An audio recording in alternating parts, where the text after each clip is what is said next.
Thank you very much, Mamadou. I'm really excited to hear about this new think tank in Cote d'Ivoire, and please let us know how we can help in any way.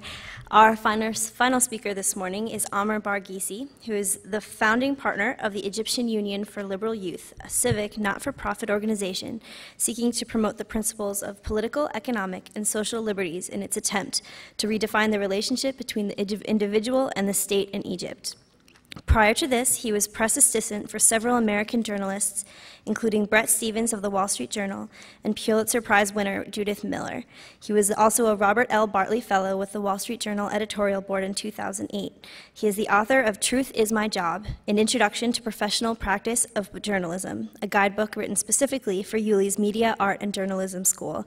Mr. Barghisi received his license in philosophy from Ain Shams University in 2007, and currently he is finishing an MA in the social sciences at the University of Chicago. So, Amir.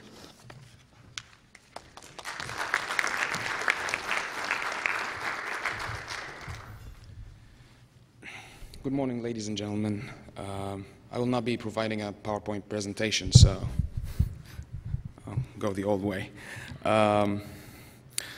First of all, I'd like to thank the Atlas and the Templeton Foundation for granting us the distinguished honor and pleasure to be among this group of liberty promoters and freedom fighters from all over the globe.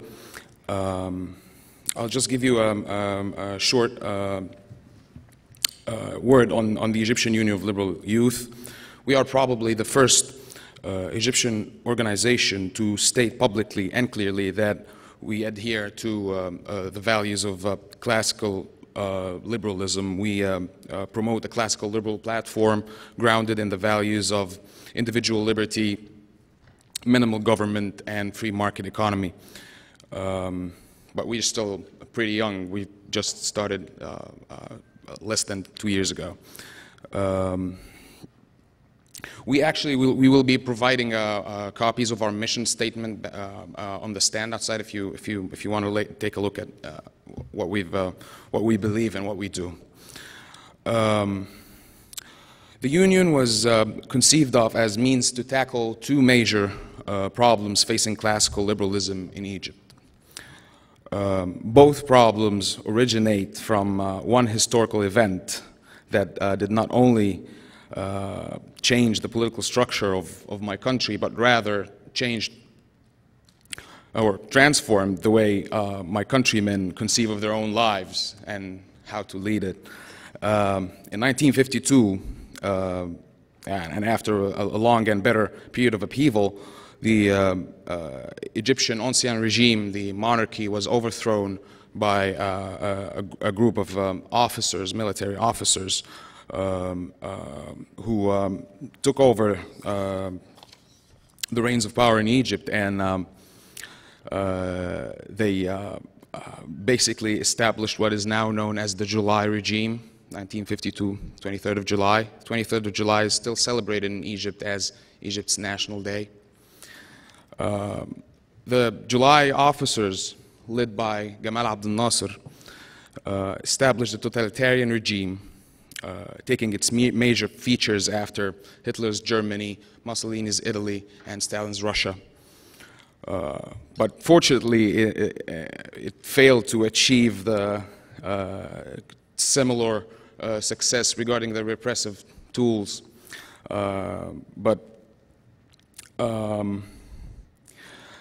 The July regime socialized the economy.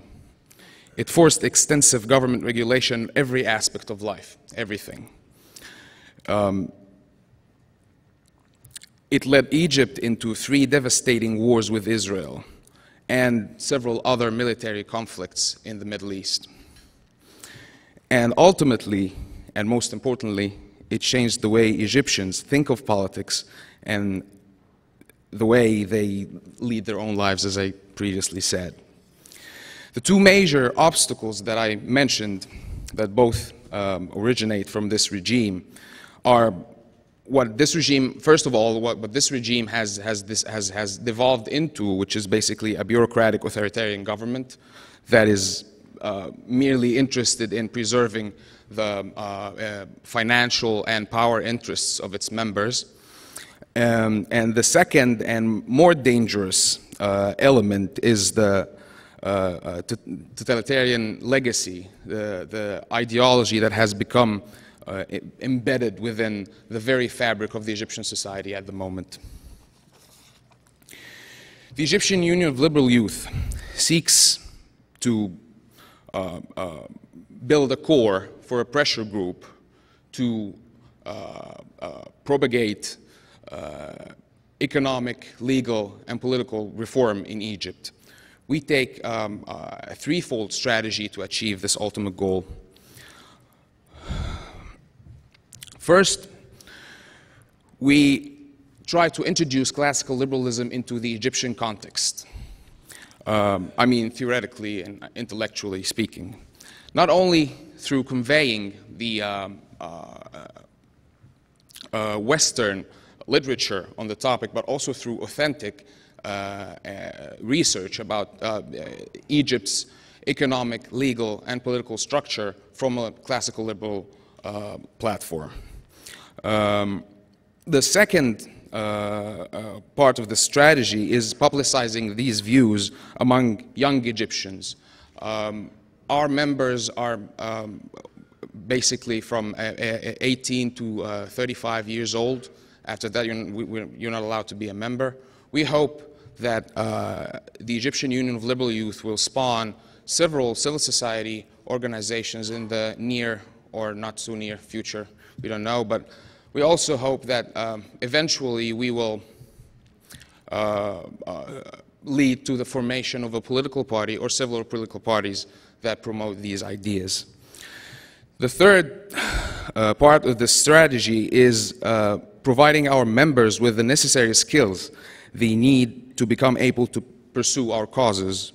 We try to provide for professional skills for them to be able to be financially and intellectually independent. We're majorly focusing on the legal profession and journalism, all the media.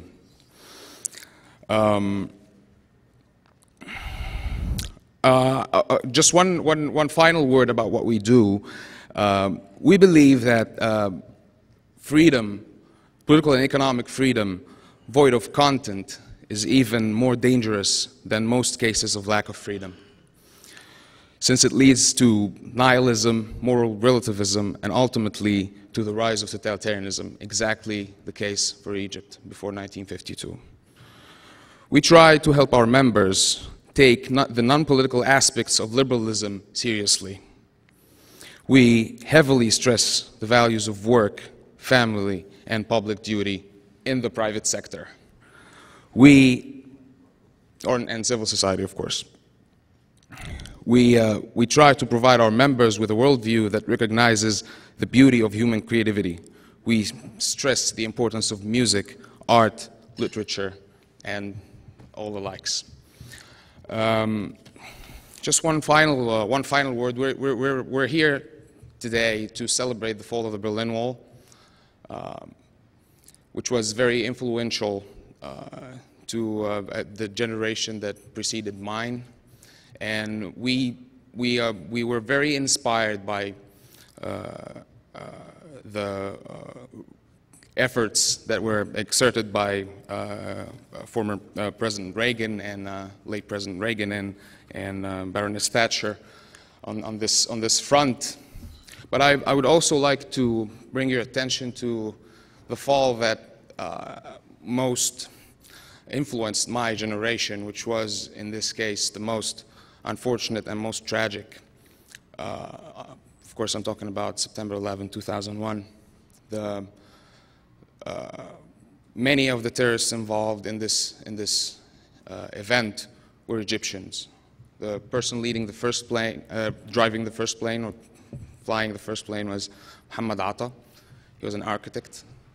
He studied at the same university that many of our members studied. He lived in the dormitory where many of our members lived. And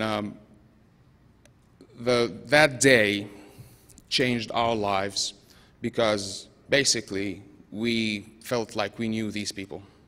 We felt like we have a responsibility towards them. to save them and save the others from the evils that they have been susceptible to.